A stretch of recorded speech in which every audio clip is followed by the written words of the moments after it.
ধরেন যারা জামাই ষষ্ঠীতে যাবেন এটাও দেখে নেন।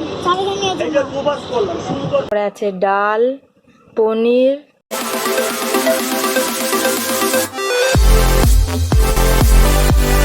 বন্ধুরা, আজকে জামাই ষষ্ঠীর দিন আমাদের বাড়ির জামাই যাচ্ছে ষষ্ঠী খেতে। তো আমরা ট্রেনে উঠে গেছি, আর ট্রেন থেকে নেমেই আমরা অটো ধরবো। তো ট্রেনের মধ্যে একজন এসে এত সুন্দরভাবে বলছিল, অনেকে তো ক্যাপটা ক্লিপ কিনেছেন, কত বালিশের তলায় পড়লে ভেঙে ফেলে দেন, একদম পুরো মেয়ের মায়ের খোপার কম। এবার ধরেন যারা জামাই ষষ্ঠীতে যাবেন এটাও দেখে নেন। এই যে দুবাস করলাম সুন্দর। ওনার কথাটা আমার শুনতে খুব ভালোই লাগছিল, এর জন্য ভাবলাম তোমাদেরকেও শোনাই। তো প্রথমত বলে দিই, আমি এই ভিডিওটা অনেকটাই লেট করে ছেড়েছি।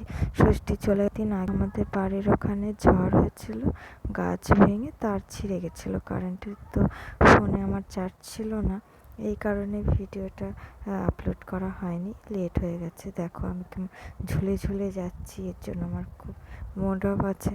তো আমরা চলে গেলাম মিষ্টির দোকানে। জামাই যাচ্ছে শ্বশুর বাড়িতে, তো মিষ্টি দই না নিয়ে গেলে তো হয় না। তো তার জন্য মিষ্টি দই এগুলো নিয়ে গেলাম। বাড়িতে যাওয়ার সঙ্গে সঙ্গেই দেখি দেখি লুচি ভেজে রেডি করে দিয়েছে। তো সেটা খাওয়ার সময় ভিডিওটা করা।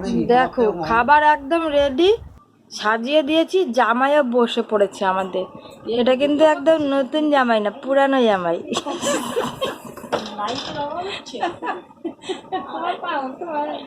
কি কি করেছি, প্রথমেই দিয়ে দিয়েছি আম, ফল, তারপরে স্যালাডটা কত সুন্দর করে করেছি।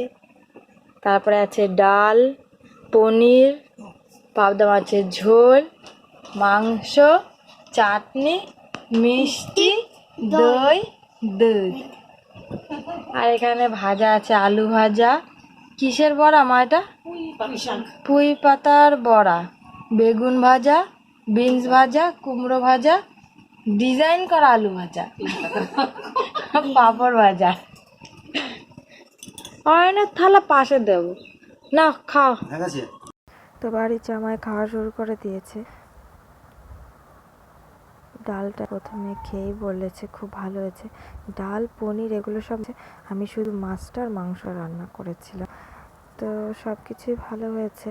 তো সেদিনই ঝড় বৃষ্টিটা হয়ে গেছে বিকেলেই, তার জন্য আর ভিডিওটা এডিট করা হয়নি, আর এটা আপলোডও করা হয়নি, এর জন্য একটু লেট হয়ে গেছে। তো ভালো লাগলে চ্যানেলটা সাবস্ক্রাইব করে দিও। Tata, bye bye.